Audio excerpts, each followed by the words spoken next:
Hello students, welcome back to our YouTube channel.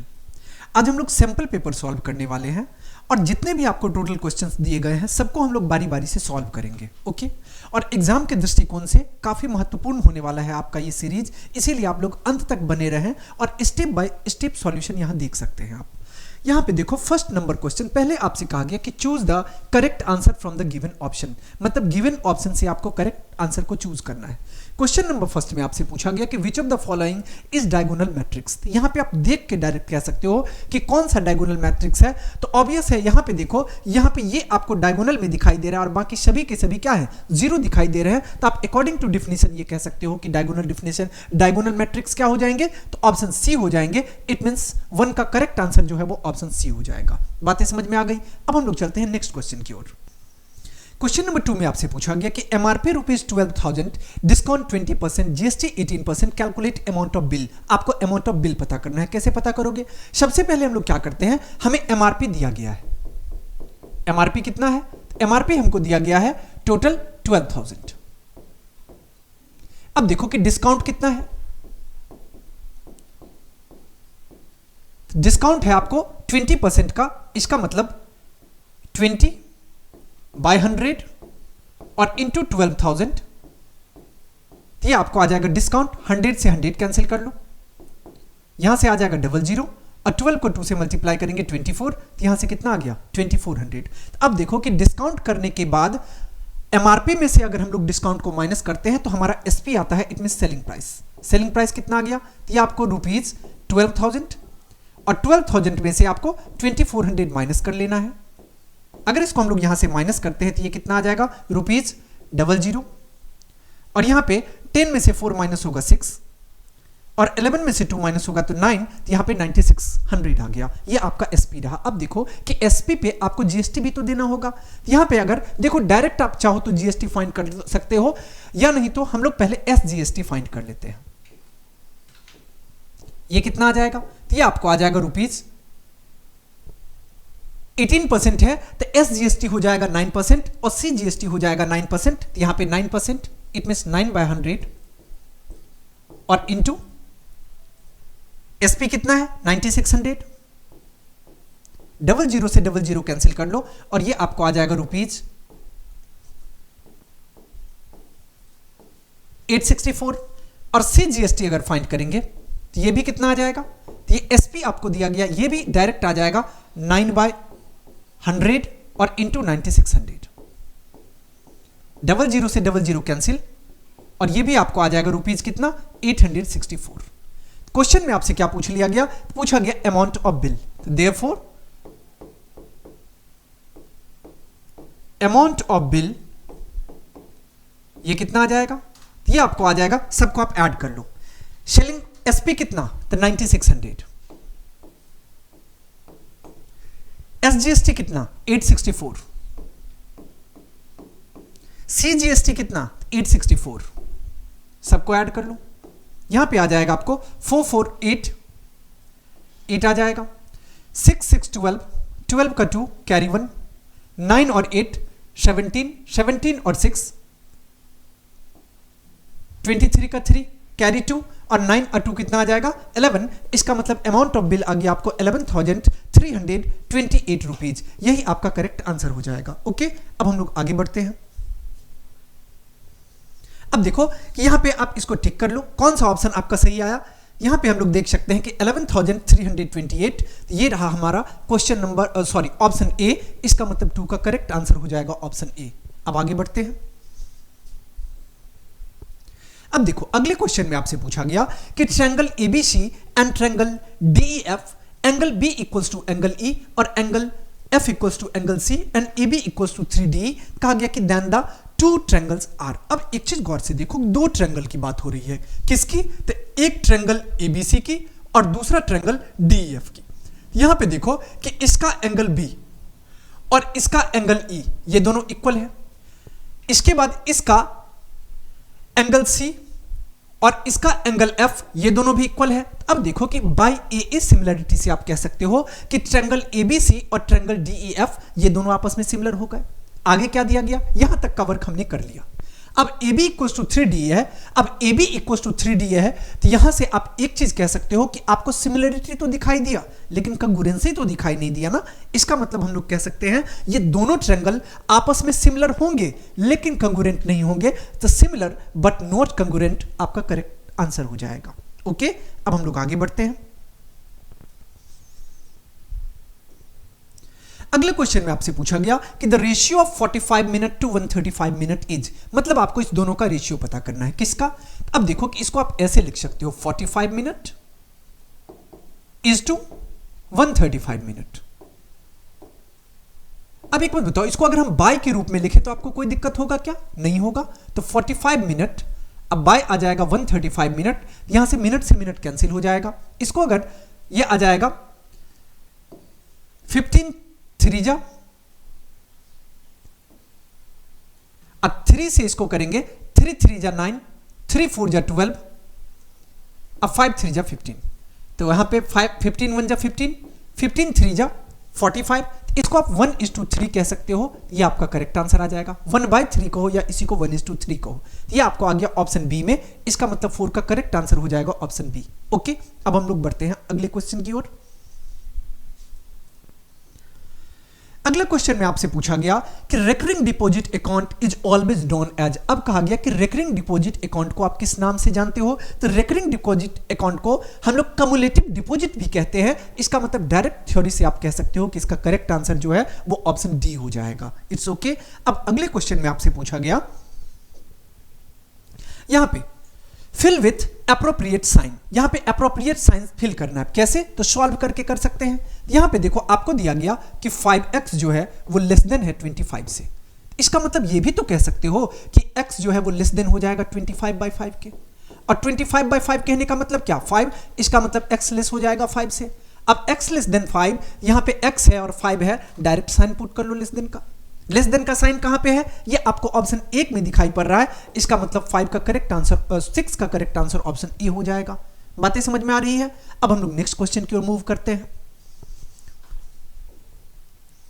Next question में आपसे पूछा गया कि 30th term of the AP 1074 is, मतलब आपसे 30th टर्म पूछा गया। अब एक चीज गौर से देखो कि एपी में हम लोग सबसे पहले चेक करते हैं कि फर्स्ट टर्म क्या है। फर्स्ट टर्म को ए कहा जाता है और ए 10 के इक्वल है। कॉमन डिफरेंस क्या है? तो डी।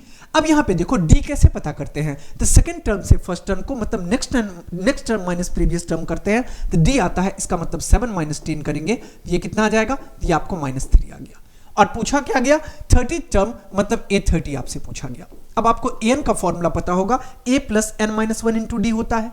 इसका मतलब a प्लस यहां से आ जाएगा 10 प्लस n के प्लेस पे 30, तो 30 - 1 इंटू डी के प्लेस पे कितना आ जाएगा? तो -3 आ जाएगा। तो ये आपको आ जाएगा 10 प्लस 29 इंटू -3। यहां से आ जाएगा 10 और माइनस 29 3 जा 87, यहां पे आ जाएगा -7 - 0 7 और 8 - 1 तो 7, यहां से कितना आ जाएगा? -77 आ गया a30। यहां पे कहां दिया गया? ये आपको ऑप्शन सी में है। इसका मतलब 7 का करेक्ट आंसर जो है वो ऑप्शन सी हो जाएगा। बातें समझ में आ गई? अब हम लोग नेक्स्ट क्वेश्चन की ओर बढ़ते हैं। नेक्स्ट क्वेश्चन में आपसे पूछा गया कि represent solution set 5x < 23 where x is member. यहां पे 1 नहीं होना चाहिए, यहां पे i होना चाहिए। यहां पे क्या होना चाहिए? i होना चाहिए, क्योंकि x कभी 1 का मेंबर नहीं हो सकता, x कभी इंटीजर्स का मेंबर हो सकता है। बातें समझ में आ गई? यहां से अब इसको आप यहां पे i समझना है आपको। इट मींस ये क्या है? x इंटीजर है। It's okay. अब इसको सॉल्व कर लो। यहां से अगर इसको हम लोग सॉल्व करेंगे तो क्या लिख सकते हैं इसको हम लोग?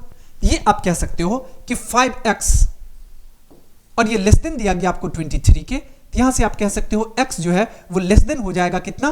तो 23/5 के।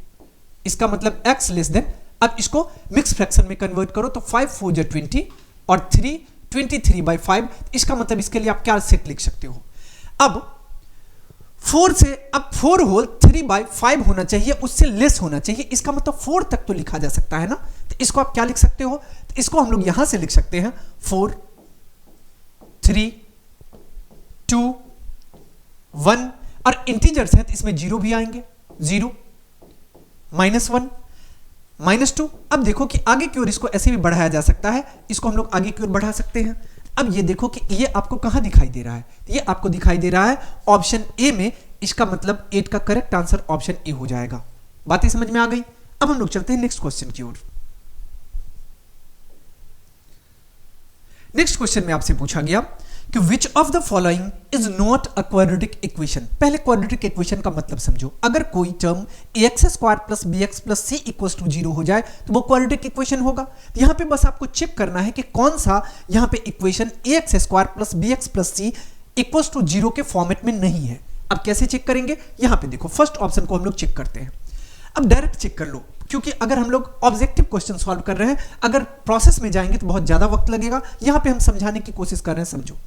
अब देखो कि 2 इंटू एक्स माइनस 1 का होल स्क्वायर करेंगे a माइनस बी का होल स्क्वायर, यहां पे एक्स स्क्वायर आएगा। 2 को एक्स स्क्वायर से करेंगे 2x स्क्वायर आ जाएगा। इस तरफ 4x स्क्वायर है, माइनस करने पे ऑब्वियस है कि 2x स्क्वायर बच ही जाएगा। इसका मतलब ये तो हो सकता है क्वाड्रेटिक इक्वेशन होगा। अब इसमें चेक कर लो, यहां पे 2x माइनस एक्स स्क्वायर है, यहां पे एक्स स्क्वायर प्लस 5 है। अगर एक्स स्क्वायर को इस तरफ शिफ्ट करते हैं तो x square plus X square, यहां भी 2x स्क्वायर आ जाएगा, मतलब ये भी आपको दिख रहा है। अब थर्ड को चेक कर लो।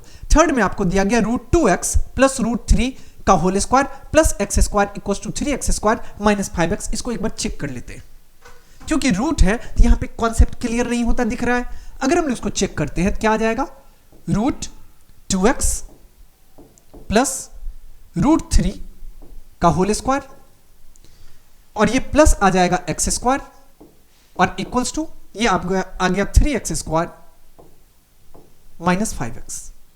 अब एक चीज आप गौर से देखो, अब a प्लस बी के होल स्क्वायर को क्या लिख सकते हो, a square plus B square plus 2ab। a square करने पे √2x का होल स्क्वायर, b स्क्वायर करने पे √3 का होल स्क्वायर, अब प्लस यहां पे कितना आ जाएगा 2ab। इसका मतलब ये आ जाएगा a स्क्वायर आ गया, b स्क्वायर आ गया, 2ab कहने का मतलब 2√6x, अब प्लस आ गया x स्क्वायर और ये इक्वल किसके आ जाएगा 3x स्क्वायर और माइनस 5x के।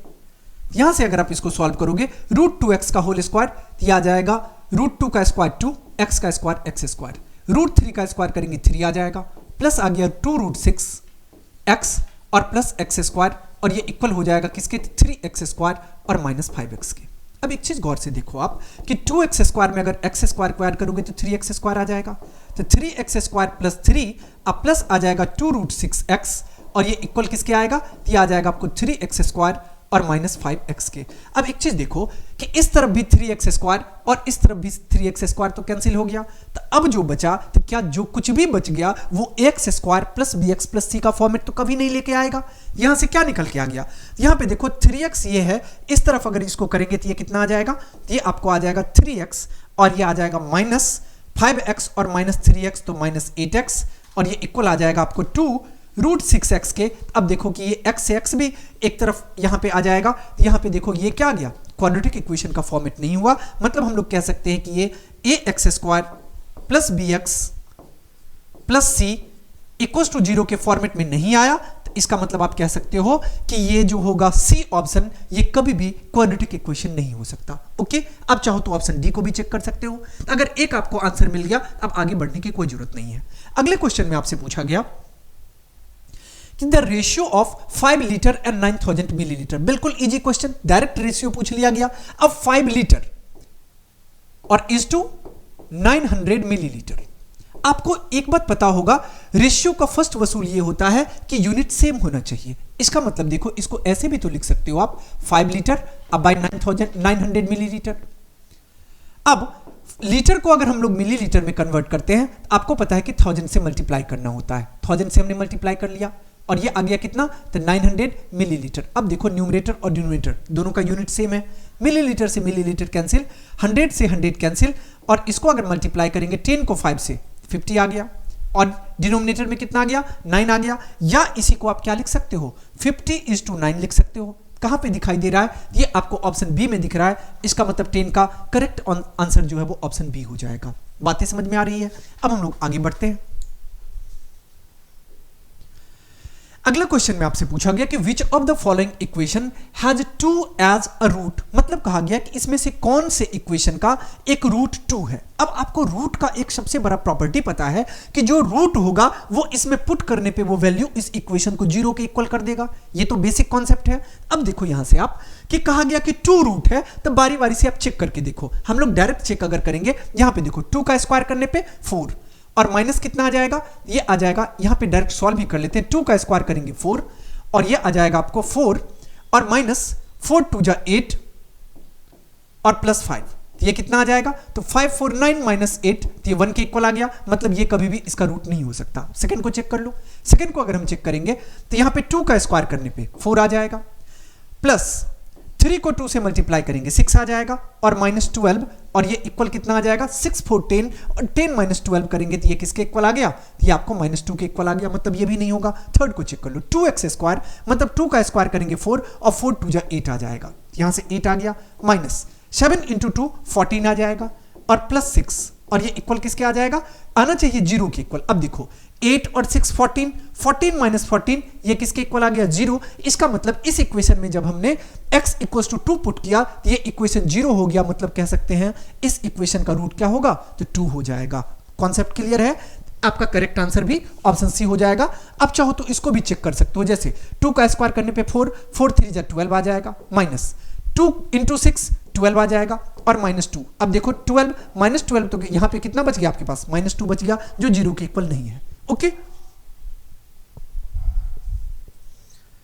नेक्स्ट क्वेश्चन में आपसे पूछा गया कि in an AP if A equals to 1, N equals to 20 and S N equals to 399 then N is. ये थोड़ा अच्छा क्वेश्चन है। अब एन का वैल्यू आपसे पूछा गया, कैसे पता करोगे। अब देखो कि आपको ए दिया गया, ए कितना है, ए 1 के इक्वल है। इसके बाद हमको ए एन दिया गया, ए एन कितना है, ये हमको दिया गया 20 के इक्वल। और इसके बाद एस एन हमें दे दिया गया और एस एन है 399 के इक्वल। अब एक बात बताओ, आपने ए एन का फॉर्मूला पढ़ा होगा, क्या पढ़ा है, तो a plus n minus 1 into d होता है फॉर्मूला। अब देखो कि ए एन का वैल्यू आपको दिया गया कितना, तो 20 इक्वल्स टू ए के प्लेस पे 1 आ जाएगा और एन तो आपको नहीं पता, तो एन माइनस 1 इंटू डी आ जाएगा। इसको आप ऐसे लिख सकते हो 20 माइनस 1 और ये इक्वल हो जाएगा किसके, तो एन माइनस 1 और इंटू डी के। या आप इसको ऐसे लिख लो। अब देखो 20 माइनस 1 क्या आएगा, 19। इसका मतलब इसको हम लोग लिख सकते हैं n माइनस 1 और इंटू डी और ये इक्वल आ जाएगा 19 के। इसको आप मान लो इक्वेशन फर्स्ट। यहां तक आपका कॉन्सेप्ट क्लियर है। अब आगे बढ़ते हैं। आपको साथ ही साथ एस एन दिया गया है। एस एन का फॉर्मूला भी आपको लर्न होगा। फॉर्मूला होता है n/2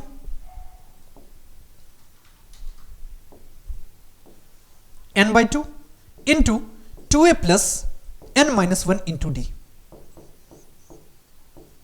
अब वैल्यू पुट करने की कोशिश करो। अब एस एन आपको दे रखा है कितना, 399, तो यहां पे हम लोग पुट कर लेते हैं 399 और ये इक्वल किसके आ जाएगा, तो ये आपको आ जाएगा n/2 इंटू 2a। ए के प्लेस पे कितना है, 1 है। इसका मतलब 2 को 1 से मल्टीप्लाई करने पे 2 आ जाएगा, प्लस एक चीज देखो कि n माइनस 1 इंटू डी का डायरेक्ट वैल्यू आपको यहां पे 19 दिया गया। इसके प्लेस पे अगर हम 90 पुट कर ले आपको कोई प्रॉब्लम नहीं होगा। बातें समझ में आ रही है। अब अगर आप इसको यहां पे सॉल्व करते हो क्या आ जाएगा, तो ये आपको आ जाएगा 399 इंटू 2 और ये इक्वल हो जाएगा किसके, तो n/2 इंटू n/2 क्यों, 2 को तो हमने उस तरफ शिफ्ट कर लिया, तो n इंटू 21 क्योंकि 19 में 2 ऐड करने पे 21 आ जाएगा। अब यहां से आप n का वैल्यू फाइंड कर लो। n इक्वल्स टू कितना आ जाएगा, तो 399 इंटू 2/21। अब अगर इसको सॉल्व करोगे तो 7 3 जा 21, 3 1 जा 3, 3 3 जा 9 और 3 3 जा 9। 7 से इसको करेंगे, 7 1 जा 7, 7 9 जा 63 और 19 को 2 से मल्टीप्लाई करने पे कितना आएगा, तो 38 आएगा। मतलब यहां से आपको n इक्वल्स टू आ गया 38। अब देखो कि n इक्वल्स टू 38 कहां दिया गया, तो ये आपको ऑप्शन सी में दिख रहा है। इसका मतलब 12 का करेक्ट आंसर ऑप्शन सी हो जाएगा। It's okay. अब हम लोग चलते हैं नेक्स्ट क्वेश्चन की ओर। अब देखो कि आप लोगों को लास्ट तक बने रहना है इस सीरीज से, क्योंकि एक सैंपल पेपर में टोटल जितने भी नंबर ऑफ क्वेश्चंस होंगे हम सारे क्वेश्चन को स्टेप बाय स्टेप सॉल्व करने वाले हैं। ओके। 13 में आपसे पूछा गया कि when px equals to x cube minus 3x square plus 4x plus 2 is divided by x plus 2 तो कहा गया कि वैल्यू क्या आएगा। अब एक बात बताओ कि अगर इस टोटल इक्वेशन को x प्लस 2 डिवाइड कर रहा होगा, इसका मतलब डायरेक्ट हम लोग कह सकते हैं कि x प्लस 2 इक्वल टू क्या आएगा, 0 के। x प्लस 2 अगर 0 के इक्वल होगा, यहां से आप कह सकते हो कि x इक्वल हो जाएगा किसके, तो -2 के। अब x -2 के इक्वल हो जाएगा, आपको px दिया गया है कितना, तो x³ minus 3x square plus 4x और प्लस 2। अब अगर आप इसको सॉल्व करेंगे तो x³ कहने का मतलब कितना आ जाएगा, -2 का क्यूब। अब इसको आप यहां पे लिख लो p -2, x³ मतलब -2 का क्यूब और माइनस 3x स्क्वायर है, तो x के प्लेस पे -2 आ जाएगा, तो -2 का स्क्वायर इंटू 4x कहने का मतलब 4 इंटू -2, अब प्लस आ जाएगा 2। अब देखो -2 का होल क्यूब करेंगे -8 आएगा, और यहां से माइनस, और ये कितना आ जाएगा, 2 2 जा 4, और 4 को 3 से मल्टीप्लाई करने पे 12 आ जाएगा, प्लस माइनस माइनस 4 को 2 से मल्टीप्लाई करेंगे 8 आएगा, अब प्लस 2। अब अगर आप इसको सॉल्व करोगे कितना आ जाएगा, तो 8 8 16, और 16 और 12 को ऐड करेंगे तो 28 आ जाएगा, तो -28 आ गया और प्लस का 2, इसका मतलब डायरेक्ट यहां से -26 आ गया। कहां पे दिया गया, ये आपको ऑप्शन डी में दिखाई दे रहा है, मतलब 13 का करेक्ट ऑप्शन डी हो जाएगा। ओके, अब आगे बढ़ते हैं। अगला क्वेश्चन में आपसे पूछा गया कि which of the following is a row matrix. अब किसको हम लोग रो मैट्रिक्स कहेंगे, तो जिसमें ओनली वन रो हो वही रो मैट्रिक्स कहलाएगा। तब किसमें ओनली वन रो है, आपको ऑप्शन ए में दिखाई पड़ रहा है ओनली वन रो, इसका मतलब ऑप्शन ए रो मैट्रिक्स हो जाएगा। It's okay. अब हम लोग चलते हैं नेक्स्ट क्वेश्चन की ओर। नेक्स्ट क्वेश्चन में आपसे पूछा गया कि px equals to x plus 2 then px plus p minus X equals to. अब देखो कि एक आ गया कितना, यहां पे x प्लस 2, और दूसरा कितना होगा, तो माइनस एक्स है, तो माइनस एक्स प्लस 2, तो x से x कैंसिल हो जाएगा, और 2 और 2 कितना आ जाएगा, 4 आ जाएगा। इसका मतलब 15 का करेक्ट ऑप्शन जो है वो ऑप्शन बी हो जाएगा। Welcome back students. Previous video में हम लोग सैंपल पेपर के ऑब्जेक्टिव क्वेश्चन को सॉल्व कर चुके थे। अभी इस वीडियो में हम लोग सब्जेक्टिव क्वेश्चन सॉल्व करने वाले हैं। ओके, आपको इस सीरीज में लास्ट तक बने रहना है, क्योंकि एक सैंपल पेपर में जितने भी नंबर ऑफ क्वेश्चंस दिए जाएंगे सबको हम स्टेप वाइज सॉल्व करेंगे यहाँ पे। It's okay. अब देखो कि फर्स्ट क्वेश्चन में आपसे पूछा गया 2 के फर्स्ट में, इफ मैट्रिक्स ए दिया गया, बी दिया गया, मैट्रिक्स सी दिया गया, और आपसे पूछा गया AC प्लस बी स्क्वायर और माइनस 10C। अब इसको सॉल्व कर लो यहाँ पे। अब देखो कि गिवन आपको क्या है, हमें मैट्रिक्स ए, मैट्रिक्स बी और मैट्रिक्स सी दिया गया है। अब अगर आप इसको यहां से सॉल्व करते हो, अब देखो कि AC को आप यहां पे आपको फाइंड करना है AC प्लस बी स्क्वायर और माइनस 10C। अब AC कहने का मतलब मैट्रिक्स A कितना है, 2 3 5 7, और C कितना है, C आपको दिया गया है 1 0 माइनस 1 4, और इसके बाद बी स्क्वायर कहने का मतलब यहां पे b कितना है, तो 0 4 माइनस 1 और 7, और स्क्वायर है ना, तो इसको आप 2 टाइम्स लिख लो। इट मीन्स 0 4 माइनस 1 और 7, और इसके बाद क्या है, 10C है, इसका मतलब 10 इंटू मैट्रिक्स C क्या है, तो 1 0 माइनस 1 4। बातें समझ में आ गई। अब इसको सॉल्व करो। आप मल्टीप्लाई कैसे करते हो, पहले हम लोग 2 को 1 से मल्टीप्लाई करेंगे 2 आ जाएगा, प्लस 3 को माइनस 1 से मल्टीप्लाई करेंगे तो माइनस 3 आ जाएगा।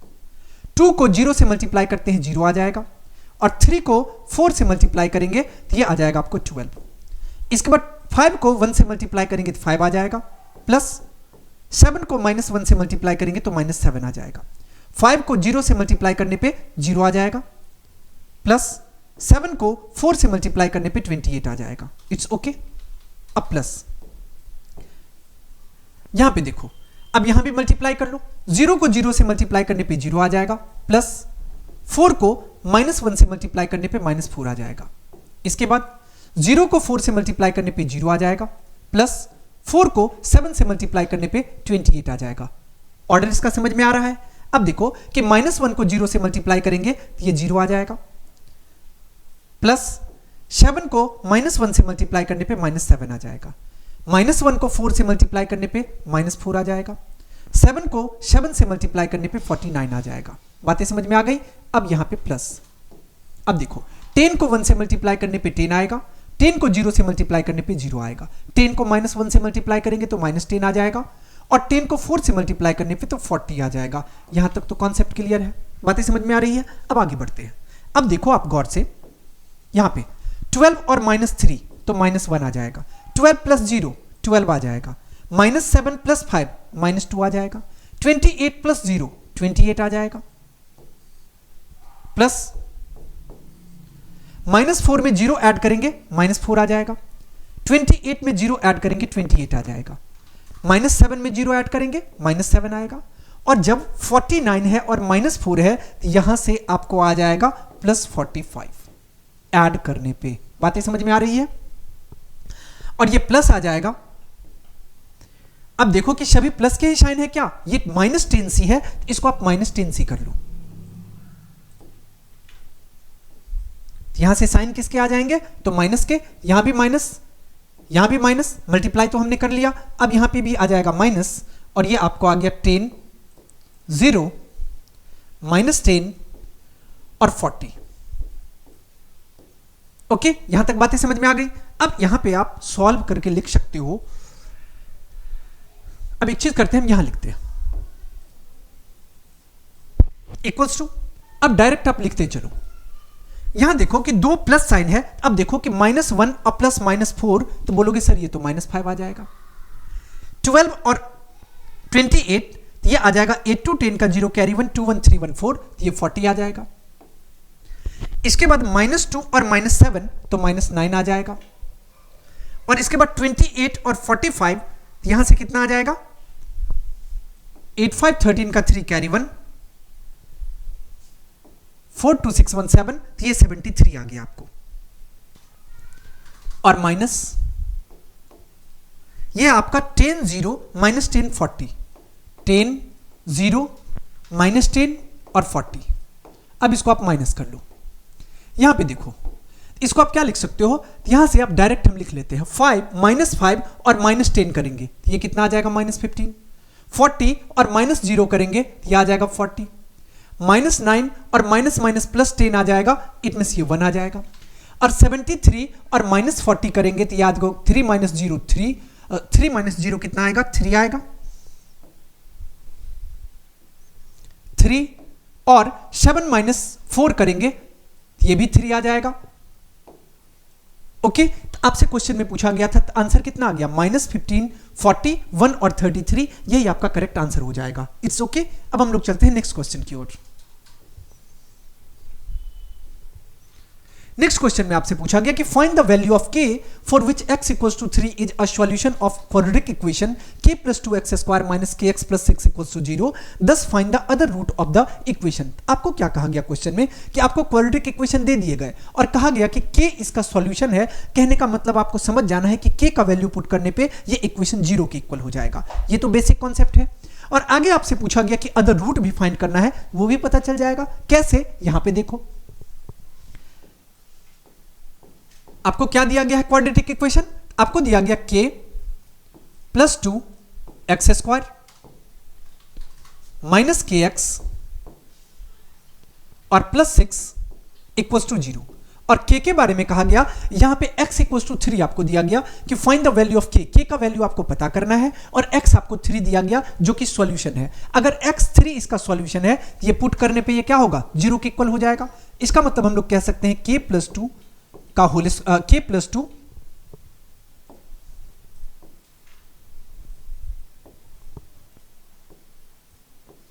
k + 2 और इंटू x² है मतलब 3 का स्क्वायर माइनस kx, इसका मतलब k × 3 +6, और ये इक्वल हो जाएगा 0 के।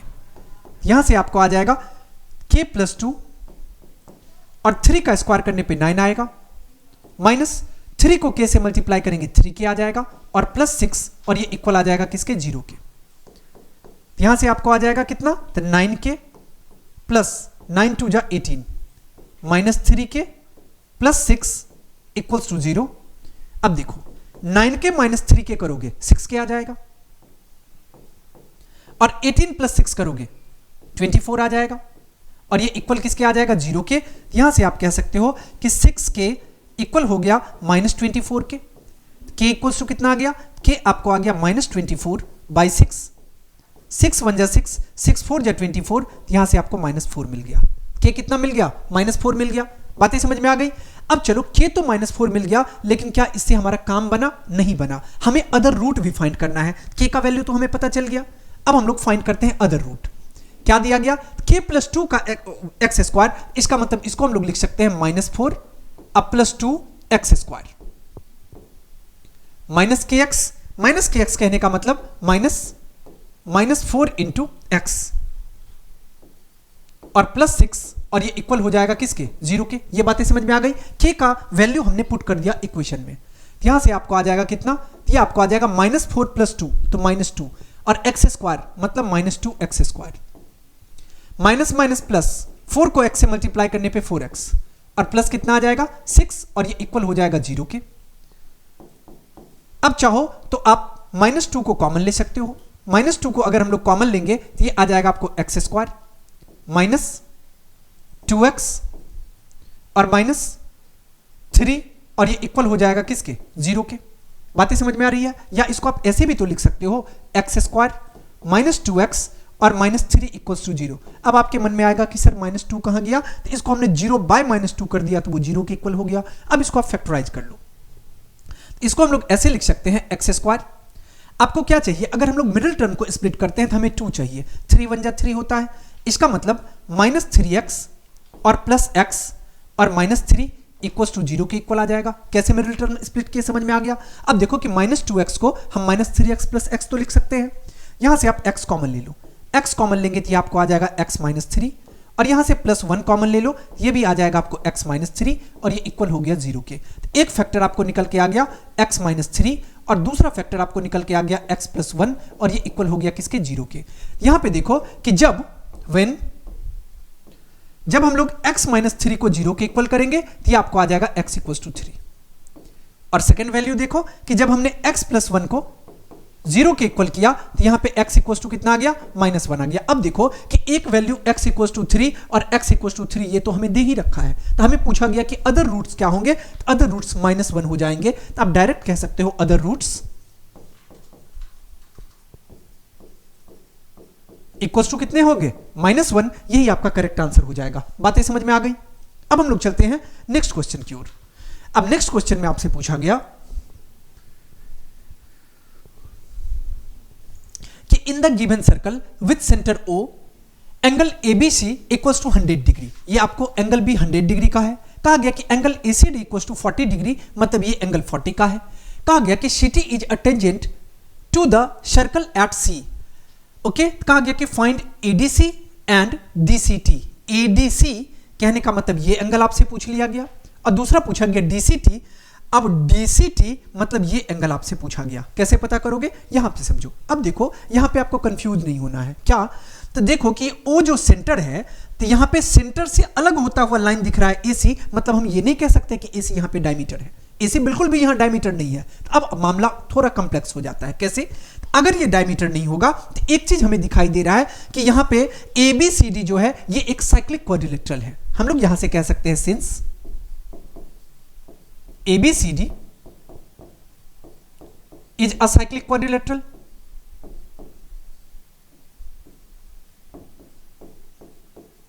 और आपको यह पता होगा साइक्लिक क्वाड्रिलेटरल में कि साइक्लिक क्वाड्रिलेटरल के अपोजिट एंगल का सम 180 डिग्री होता है।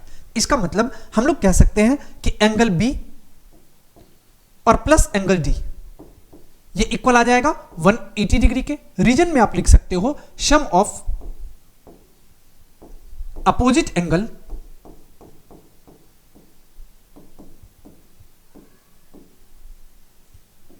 in a cyclic quadrilateral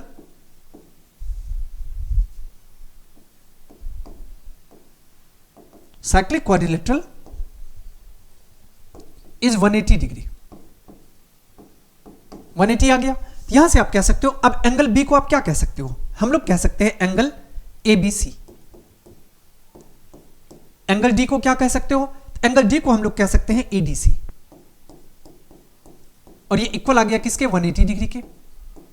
अब यहां पे देखो कि आपको एंगल B के बारे में पता है कि ABC हमें 100 डिग्री के इक्वल है। ये आपको दिखाई दे रहा है, यहां पे 100 है, तो यहां पे आप 100 पुट कर लो, तो ये आपको आ जाएगा 100 प्लस एंगल ADC और ये इक्वल हो जाएगा 180 डिग्री के। यहां से हम लोग कह सकते हैं angle ADC equals to 180 minus 100, it means आ जाएगा ये आपको 80 डिग्री के इक्वल। इट मीन्स ये हमें कितना मिल गया, 80 डिग्री का मिल गया। अब आप देखो कि in triangle ACD, in triangle ACD, और आपको पता है एंगल सम प्रॉपर्टी से किसी भी ट्रायंगल के तीनों एंगल का सम 180 डिग्री होता है। यहां पे कह सकते हैं angle CAD plus angle ADC plus angle AB आ गया, एंगल DB आ गया। अब आप ACD ले लो, एंगल ACD और ये तीनों का सम आ जाएगा 180 degree. Angle sum property, angle sum property. अब यहां पे वैल्यू पुट कर लो। अब देखो कि CAD तो आपको नहीं पता, angle ADC 80 degree plus angle ACD 40 degree और ये इक्वल आ गया किसके, 180 के। इसको आप डायरेक्ट लिख सकते हो कि एंगल, यहां पे अब हम सॉल्व करते हैं इसको। यहां से हम लोग कह सकते हैं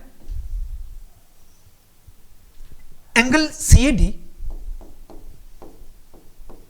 और ये इक्वल हो जाएगा 80 plus 40 120, it means 180 minus 120, 180 minus 120 और ये इक्वल किसके आ जाएगा, 60 डिग्री के।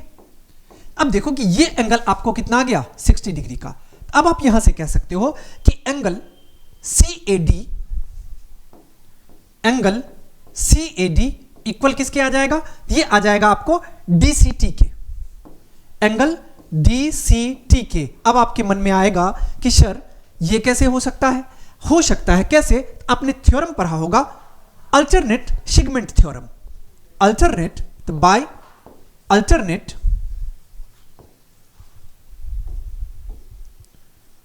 Segment theorem.